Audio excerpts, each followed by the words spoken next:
The story of Jesus begins 4 times. Matthew opens with Abraham and David. Mark opens with a prophet crying in the wilderness. Luke opens in the temple with an elderly priest struck silent. John opens before creation. In the beginning was the Word. The endings differ as well. Matthew sends disciples toward the nations. Mark's earliest recoverable ending leaves women fleeing an empty tomb in fear. Luke carries worshippers back to Jerusalem. John closes beside the Sea of Galilee, where the risen Jesus questions Peter, and an unnamed beloved disciple remains within the story. If the early church believed one gospel, why preserve 4 accounts that overlap, rearrange events, emphasize different sayings, and sometimes resist easy harmonization? The answer is not that 4 writers accidentally told the same story. The fourfold gospel became a deliberate act of preservation. The church received one Jesus through 4 literary portraits and refused to let one portrait erase the others. The word gospel originally did not mean a bound book with numbered chapters. The Greek noun euangelion meant good news or an announcement of victory.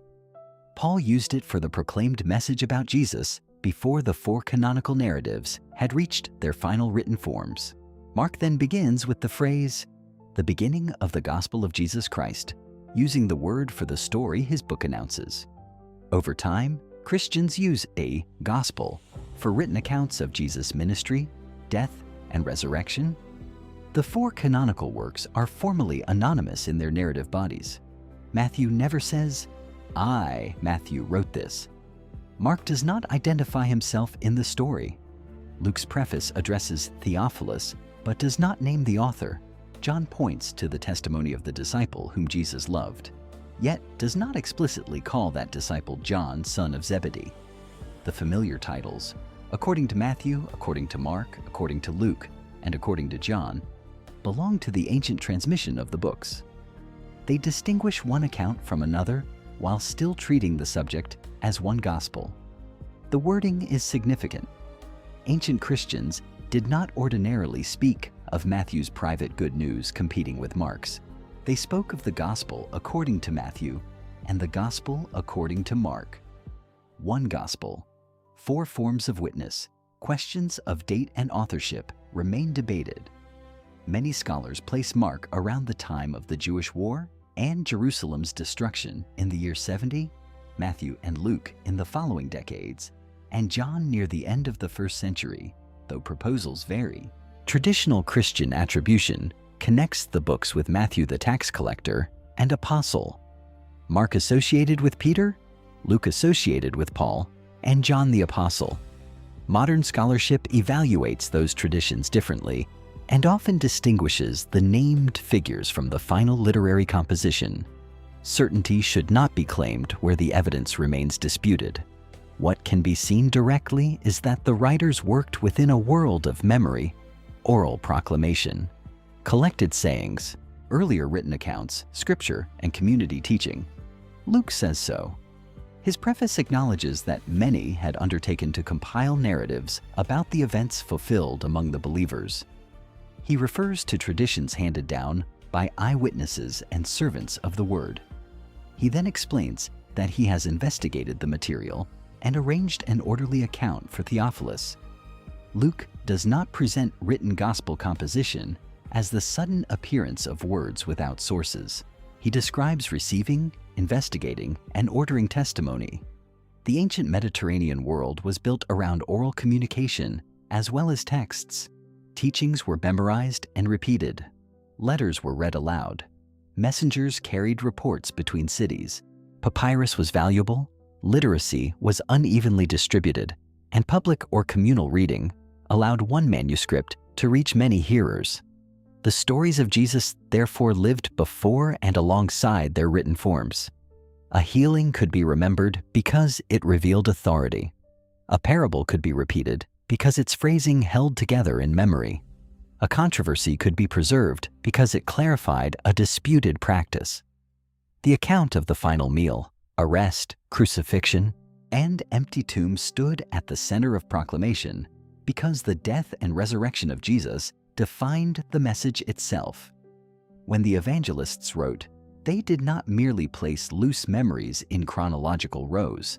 Each author selected, arranged, connected, and interpreted material. That is where the portraits begin.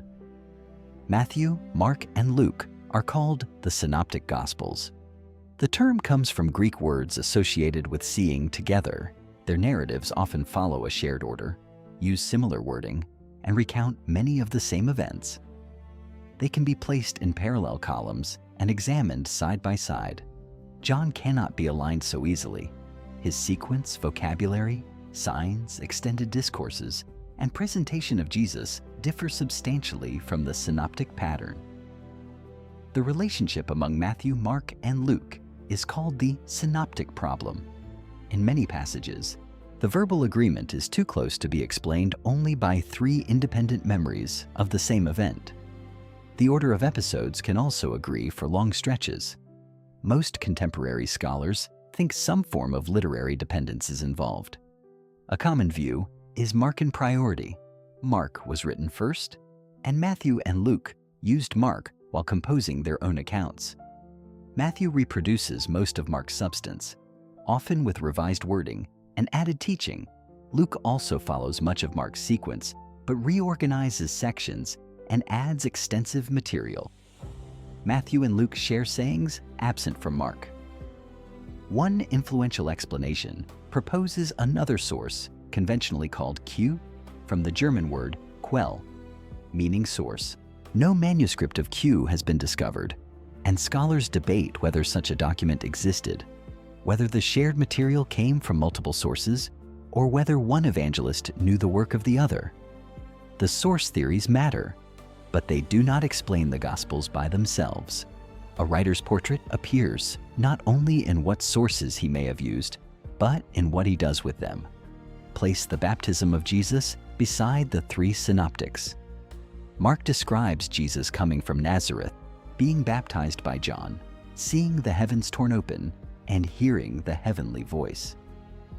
Matthew adds John's protest that he should be baptized by Jesus, then has Jesus answer that the act will fulfill all righteousness. Luke places John's imprisonment before narrating Jesus' baptism and emphasizes Jesus praying when heaven opens. The event remains recognizable. The emphasis changes. Mark moves with urgency. Matthew addresses righteousness and the relationship between John and Jesus. Luke places prayer in the Spirit within a larger historical account. This is not carelessness. It is literary interpretation. The word portrait helps if it is used carefully. A portrait is not a fictional replacement for a person. It is a representation shaped by angle, selection, proportion, and purpose. The four evangelists proclaim the same central figure, but they do not stand in the same place or arrange the testimony in the same way. Mark's portrait is often the shortest and most forceful. Its opening has no genealogy, infancy narrative, or philosophical prologue. John the Baptist appears in the wilderness. Jesus is baptized, driven by the Spirit into temptation, and immediately begins announcing God's kingdom. Mark repeatedly uses a word often translated immediately. Scenes move rapidly. Crowds press upon Jesus. Demons recognize him, while human beings struggle to understand. Healings display authority, yet commands to silence prevent miracle-working fame from defining his identity. The disciples occupy a painful place in Mark. They are called, sent, and given access to Jesus. They also misunderstand the loaves, fear the sea, argue about greatness, fail to grasp predictions of suffering, sleep in Gethsemane, and flee at the arrest. Peter confesses that Jesus is the Messiah, then rebukes Jesus for speaking about rejection and death. That moment reveals Mark's center. The title, Messiah, can be spoken correctly, while its meaning is understood incorrectly. Jesus answers Peter by teaching that the Son of Man must suffer, be rejected, be killed, and rise. He then calls the crowd and disciples to hear the cost of following him. Mark's portrait moves toward a cross that overturns expectations of power. The Roman centurion's confession at the crucifixion carries particular force. Earlier characters have used titles, but beneath the dying Jesus, the centurion declares, "Truly, this man was God's son." Mark's Jesus is powerful, but his identity cannot be understood apart from suffering. Matthew receives much of Mark's narrative and places it inside a more expansive scriptural frame. His first words identify Jesus as Messiah, son of David, son of Abraham. The genealogy moves through Israel's history in structured generations. Abraham to David, David to the Babylonian exile, exile to the Messiah. Matthew's infancy narrative presents dreams, a threatened child, a murderous ruler, an escape to Egypt, and a return. Scriptural quotations accompany the movement. Jesus recapitulates Israel's path. Out of Egypt, through water, into wilderness testing, and then to a mountain where he teaches. The comparison with Moses is strong, though Jesus is not merely a second Moses. Moses ascends Sinai and receives covenant instruction.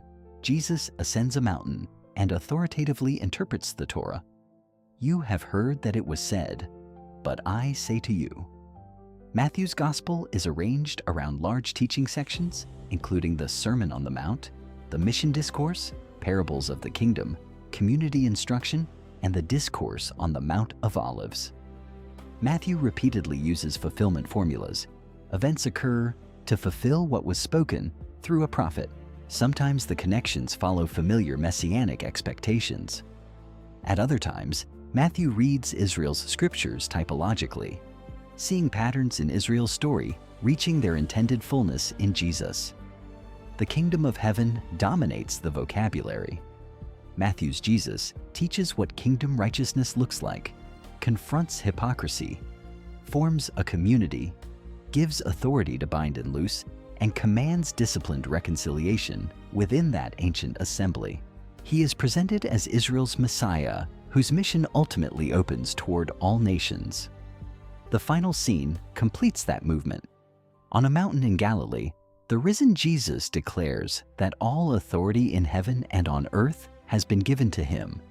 He sends the disciples to make disciples of all nations, baptizing and teaching them to observe all he commanded. Matthew begins with, "God with us." He ends with Jesus promising, "I am with you always." Luke begins differently.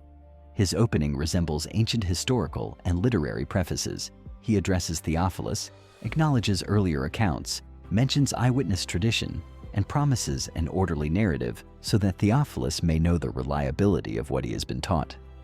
Then, Luke slows the story. The first scenes move between the Jerusalem temple and obscure homes. Zechariah and Elizabeth are elderly and childless. Mary lives in Nazareth. Songs interpret the births of John and Jesus through Israel's covenant memory. Abraham, David, prophetic hope, mercy, and deliverance fill the language. Luke places the story inside political time. He names rulers, governors, and priestly leadership. Yet, the movement of God often appears among people without imperial status: shepherds, widows, prophets, women, the poor, the sick, tax collectors, and Samaritans. This does not mean Luke ignores wealthy or powerful people. He places them inside sharp reversals. Mary sings that rulers are brought down and the lowly lifted. Jesus announces good news to the poor in Nazareth. A rich man feasts while Lazarus lies at his gate. Zacchaeus receives Jesus and changes the distribution of his wealth. Luke's travel narrative gives the portrait its structure. In chapter 9, Jesus sets his face toward Jerusalem. Much teaching occurs along that long theological road: the Good Samaritan, the lost sheep, the lost coin, the two sons, the rich man and Lazarus, and the Pharisee and tax collector all appear in Luke's distinctive material. The Spirit and prayer also shape the account. Jesus prays at decisive moments. The Spirit rests upon him and directs the mission. After the resurrection, the disciples are told to wait in Jerusalem for power from on high. Luke's gospel ends where it began, at the temple. But Luke's second volume, Acts, carries the movement outward. The message travels from Jerusalem to Judea, Samaria, and toward the ends of the earth. Luke's portrait therefore belongs to a two-volume history in which the ministry of Jesus becomes the foundation of the apostolic mission. The difference between Matthew and Luke can be seen with unusual clarity in their opening chapters. Both affirm that Jesus was born to Mary, that she was pledged to Joseph, that the conception was associated with the Holy Spirit, and that Jesus' birth belonged to the reign of Herod. Yet the narratives are built from different scenes. Matthew follows Joseph's experience through dreams. An angel addresses him as Son of David. Magi arrive from the east after seeing a star. Herod is disturbed by the announcement of a king. Priests and scribes identify Bethlehem from the prophet Micah. The child is threatened, the family escapes to Egypt, and Herod's violence brings Rachel's lament from Jeremiah into the story. After Herod dies, another dream leads the family back, but fear of Archelaus redirects them toward Galilee. Matthew's infancy account is filled with kingship, conflict, dreams, and fulfillment. Luke follows a different path. Gabriel appears first to Zechariah in the temple and then to Mary in Nazareth. Mary visits Elizabeth. Songs interpret the births. A decree connected with Caesar Augustus brings Joseph and Mary to Bethlehem. Shepherds receive the announcement. The child is circumcised and brought to the Jerusalem temple, where Simeon and Anna speak over him. The family then returns to Nazareth, and Luke later gives one childhood scene in which 12-year-old Jesus remains in the temple. Luke's infancy account is filled with worship, the Spirit, songs, the temple, and unexpected witnesses. Popular retellings often combine all these scenes into one continuous setting. Shepherds and magi stand together near a manger, while a star remains overhead. Such a scene can summarize material from both Gospels, but neither evangelist narrates it that way. Matthew describes the Magi entering a house and does not mention shepherds. Luke describes shepherds visiting the newborn and does not mention Magi, the star, the flight to Egypt, or Herod's slaughter. Keeping the portraits separate before combining them reveals their purposes. Matthew shows the nations coming toward Israel's Messiah, while Jerusalem's ruler seeks to destroy him. Luke shows imperial power issuing decrees, while heaven announces peace to shepherds without political rank. The genealogies make the distinction even sharper. Matthew begins with Abraham and moves forward through David and the kings of Judah toward Joseph. He organizes the names into 3 groups of 14 and makes the Babylonian exile a structural turning point. His line passes from David through Solomon and the royal succession. Luke places his genealogy after Jesus' baptism. He moves backward from Jesus through Joseph, David, Abraham, and finally Adam, whom he calls Son of God. Luke's Davidic line runs through Nathan rather than Solomon, and the names between David and Joseph differ substantially from Matthew's. Many harmonizations have been proposed. Some distinguish a legal line from a biological line. Some assign one genealogy to Joseph and the other to Mary. Some appeal to levirate relationships or adoption. The texts themselves do not explicitly offer those explanations, and no proposal commands universal agreement. The literary functions, however, are visible. Matthew locates Jesus within Abrahamic promise, Davidic kingship, exile, and messianic restoration. Luke carries the line beyond Abraham to Adam, fitting a 2-volume narrative in which Israel's Messiah becomes the center of a mission moving among all nations. The 2 genealogies do not merely provide family records. They announce 2 angles of the portrait before the public ministry begins. Then comes John. John shares central events with the synoptics, the ministry of John the Baptist, feeding the multitude, Jesus walking on water, the entry into Jerusalem, final meal traditions, arrest, crucifixion, empty tomb, and resurrection appearances. Yet John arranges the story according to a distinctive theological architecture. The prologue begins before Abraham, before Moses, before creation itself. The Word is with God and is God. All things come into being through him. The Word becomes flesh and dwells among humanity. The language reaches back to Genesis, divine wisdom traditions, tabernacle presence, and the revelation of glory. John calls Jesus' miracles signs. Water becomes wine. An official's son is healed. A disabled man walks. Thousands are fed. A blind man sees. Lazarus is called from a tomb. The precise numbering of signs is discussed, but the narrative purpose is clear. The works point beyond themselves to Jesus' identity. John's Jesus speaks in extended discourses. He is the bread of life, light of the world, gate, good shepherd, resurrection and life, way, truth, and life, and true vine. The I am sayings echo divine self-identification and scriptural imagery, though each saying must be interpreted within its context rather than reduced to one formula. The timing also differs. The synoptics concentrate Jesus' public ministry into a pattern that can appear to span roughly 1 year, with the final Passover in Jerusalem. John mentions multiple Passovers, producing a ministry of more than 2 years. In the synoptics, Jesus clears the temple near the end.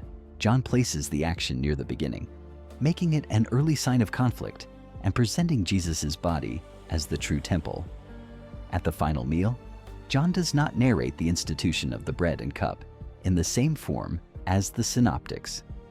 Instead, Jesus washes the disciples' feet and delivers an extended farewell discourse.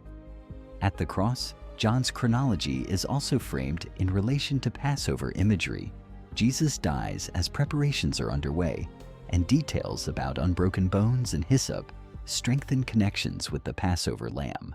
Scholars continue to debate the exact calendar relationship between John and the synoptics. John's portrait is often called high in its Christology because the divine identity of Jesus is announced from the first verse. Yet John also stresses flesh, fatigue, tears, thirst, wounds, and death. The Word truly becomes flesh. Thomas does not confess an idea. He confronts the risen Jesus marked by crucifixion and says, "My Lord and my God." 4 portraits now stand before us. Mark, the authoritative son whose messianic identity is disclosed through the road to suffering. Matthew, Israel's Messiah, scriptural fulfiller, authoritative teacher, and risen Lord sending disciples to the nations. Luke, Spirit-anointed Savior within Israel's history, turning toward Jerusalem and opening the mission outward through Acts. John, the incarnate Word, revealer of the Father, giver of life, and crucified risen Lord in whom signs reach their meaning. These summaries are useful. They are also incomplete. Mark contains exalted claims. Matthew contains compassion. Luke contains judgment. John contains historical geography and human suffering. None of the evangelists can be reduced to one title, symbol, or theme. The portraits overlap because they proclaim the same Jesus. They differ because each gospel is a complete literary testimony. This leads to the central revelation. The church did not receive 4 gospels because one was insufficiently accurate and needed correction by the others. Nor did it receive 4 so that every difference could be dissolved into a 5th story assembled from selected parts. It received a 4-fold gospel because the earliest enduring canonical form kept plurality inside unity. 1 Jesus, 4 witnesses, 1 passion and resurrection, 4 narrative roads toward them. The differences are not all equally difficult. Some are matters of selection. Mark has no infancy narrative because he begins at the baptism. Matthew and Luke have infancy accounts built from different material. John replaces a genealogy with a cosmic prologue. Some differences involve arrangement. Matthew gathers teachings into large discourses. Luke places some similar sayings along the journey to Jerusalem. Ancient biographical and historical writing allowed thematic arrangement more freely than a modern transcript. Other differences create genuine chronological or descriptive tension. Were there one or two demoniacs in the region across the sea? Did Jesus clear the temple at the beginning or end of his ministry? Or were there two actions? On which day, in relation to Passover, did the final meal and crucifixion occur? What exactly were Jesus' final words from the cross? How should the endings of Mark be handled when the earliest manuscripts stop at 16:8? Responsible interpretation does not need to pretend these questions do not exist. Some can be harmonized plausibly. Some depend upon assumptions the texts do not settle. Some show the evangelists arranging and interpreting tradition for theological purpose. The fourfold canon preserves the evidence instead of erasing the tension. That preservation matters. If only Mark survived, the church would lose the Sermon on the Mount, the Good Samaritan, the prodigal son, the raising of Lazarus, and the farewell discourse. If only Matthew survived, the abrupt force of Mark's ending, Luke's 2-volume journey, and John's signs would disappear. If only Luke survived, the scriptural architecture of Matthew, Mark's concentrated passion, and John's word theology would be absent. If only John survived, the parables, exorcisms, transfiguration narrative, and synoptic presentation of the kingdom would be greatly reduced. No single gospel contains every preserved word or deed of Jesus. John explicitly says that Jesus did many other signs not written in his book. Luke knows earlier narratives. The evangelists never claim to be exhaustive. Their selectivity is part of their testimony. The same event can disclose more than one dimension. At the feeding of the multitude, Mark emphasizes the disciples' misunderstanding and Jesus' compassion for sheep without a shepherd. Matthew places the event within his kingdom narrative. Luke connects it with the question of Jesus' identity and Peter's confession. John develops the sign into a discourse about bread from heaven and the crisis of disciples leaving. One event, 4 narrative functions. The multiplicity is not noise around the truth. It is the form in which the canonical truth was preserved. The historical consequences became visible during the 2nd century. Christian communities possessed and copied various writings. Other gospels circulated, including works later called the Gospel of Thomas, Gospel of Peter, Gospel of Truth, and infancy narratives. These books differ in date, genre, theology, and relationship to apostolic tradition. They should not be treated as one uniform collection suppressed at a single council. The 4 canonical Gospels emerged through use, copying, reading, theological judgment, connection with apostolic testimony, and reception across geographically separated churches. The process was not completed in one meeting.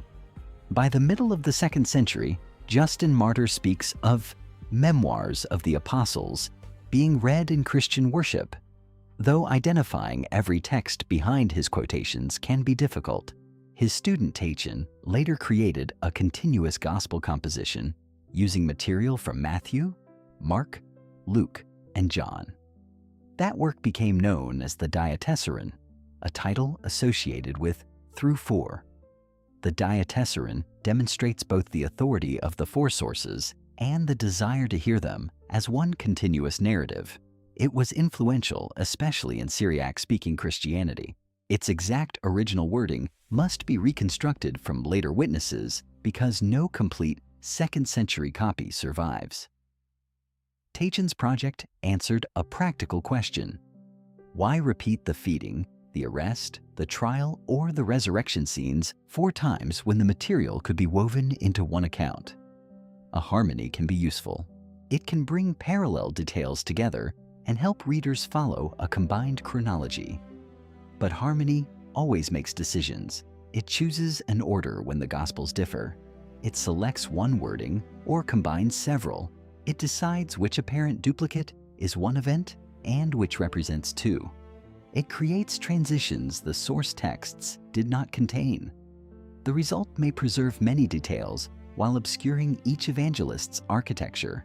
Near the same broad period, other Christian movements narrowed the gospel differently. Marcion used a form of Luke together with a collection of Pauline letters, rejecting Israel's scriptures and distinguishing the God proclaimed by Jesus from the Creator.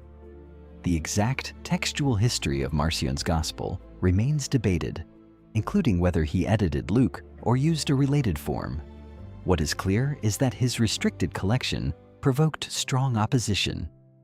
Other groups favored particular gospel traditions. Some used forms related to Matthew. Some valued John. Still others produced new revelatory dialogues or sayings collections. Irenaeus of Lyons, writing around the 180s, offers the first surviving explicit defense of exactly 4 authoritative gospels by name.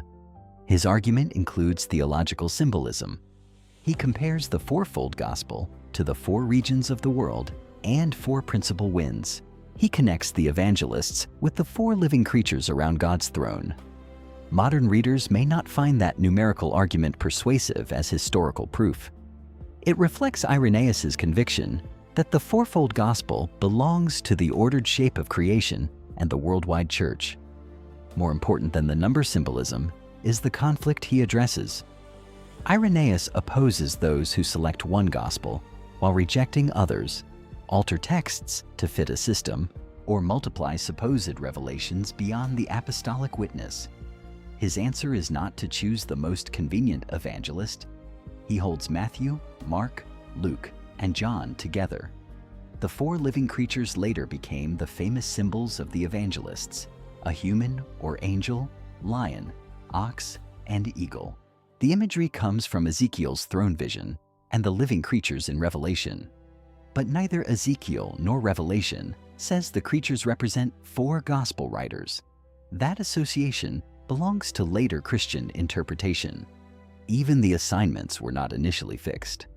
Irenaeus's correlations differ from the arrangement that became standard in later Western art. The familiar pattern, Matthew as the winged human, Mark as the lion, Luke as the ox, and John as the eagle, became influential through later writers such as Jerome. The symbols beautifully summarize traditional emphasis. Matthew's human figure recalls the genealogy and incarnation. Mark's lion recalls the wilderness voice and royal strength. Luke's ox recalls sacrifice and the temple setting. John's eagle suggests the prologue's elevated vision. Yet the symbols are reception history, not the original reason 4 Gospels were written. If this study is helping clarify how the 4 accounts relate, subscribe and continue exploring the biblical text with us. Thanks also to those whose support makes sustained historical and textual investigation possible. Now return to the 2nd century. The remarkable decision was not that Christians found a clever symbol for 4 books. It was that the church continued copying 4 separate narratives, even when a harmony offered a better, smoother option. Matthew remained Matthew, Mark remained Mark, Luke remained Luke, John remained John. Their differences could create interpretive labor. They could also resist theological control. A community that preferred only a triumphant Jesus still had to hear Mark's suffering Son of Man. A reader who separated Jesus from Israel still encountered Matthew's genealogy, fulfillment texts, and Torah-shaped world. A group tempted to confine the message to one people still heard Luke's movement from Jerusalem toward the nations. A theology that reduced Jesus to a mere teacher still confronted John's claim that the Word was with God and was God. Conversely, John's exalted language could not be detached from the synoptic Jesus who taught in parables, touched the unclean, confronted demons, prayed in Gethsemane, and proclaimed the kingdom. The fourfold form created mutual accountability. Each gospel interprets Jesus. No single community's favorite emphasis is allowed to become the whole canon. The Codex may have helped that development. Early Christians adopted the Codex, the book form with leaves, at a notable rate compared with the traditional scroll. A codex could gather multiple works between 2 covers, and make movement among them easier. Scholars debate exactly when the four Gospels first circulated in one physical volume, but the technology eventually gave visible form to the fourfold collection. One cover, four beginnings, four endings. The unresolved question is not whether the portraits can be flattened into one image. It is how their differences together define the canonical Jesus. Mark will not let Messiah mean glory without suffering. Matthew will not let fulfillment mean separation from Israel's story. Luke will not let salvation remain confined within one geography or social boundary. John will not let the humanity of Jesus be interpreted without the eternal Word, or the eternal Word without flesh and wounds. The portraits correct reduction by standing beside one another. The Gospel of Matthew begins with a genealogy because Jesus enters a covenant history. The Gospel of Mark begins in the wilderness because the promised way of the Lord is opening with urgency. The Gospel of Luke begins with investigation and temple hope because the story belongs to remembered events and Israel's long expectation.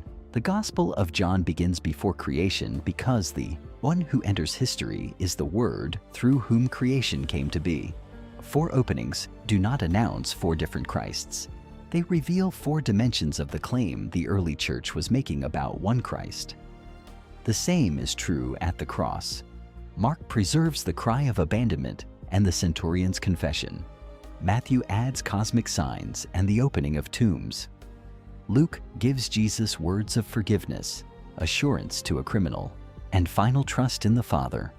John presents the completion of Jesus' hour, the care of his mother, the declaration, "It is finished," and the pierced side witnessed so that readers may believe. Attempts to arrange every saying into one exact spoken sequence can be made. But the canonical form does something else first. It asks that each passion narrative be heard in its own literary movement.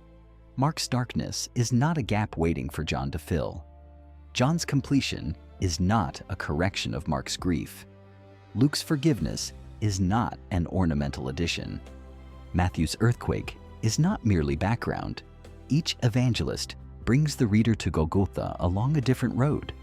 Then each announces resurrection. The four accounts vary in the women named, the messengers described, the sequence of appearances, and the geographical emphasis on Jerusalem or Galilee. These differences have occupied interpreters from antiquity onward. They also agree upon the proclamation that governs everything. The tomb did not hold Jesus, and the crucified one was encountered alive. The ancient church could have hidden the variations by authorizing only one account. It did not. It could have replaced the four with one polished synthesis. It did not. It transmitted a gospel that was singular in confession and fourfold in narration. That is why four Gospels remain at the entrance of the New Testament. Matthew gives Jesus the depth of Israel's covenant history and the authority of the teacher on the mountain. Mark gives the speed of the kingdom's invasion and the scandal of a Messiah known at the cross. Luke gives ordered remembrance, spirit-led movement, reversal, Jerusalem, and the road toward the nations. John gives the eternal Word made flesh, signs that demand interpretation, and glory revealed through crucifixion and resurrection. Together they prevent a thin Jesus, not by offering four competing biographies, but by preserving four apostolic-era testimonies whose unity does not require uniformity. If you want more investigations into the textual and historical structure of Scripture, subscribe or follow. Share this video with 5 people, comment with the gospel difference or literary detail that stood out, and suggest another biblical topic for a future study. The final image belongs to an early Christian reader opening a codex. The first page says, according to Matthew. Turn the leaves and another beginning appears, then another, then another. 4 doors open onto the same figure, and none is permitted to close the others.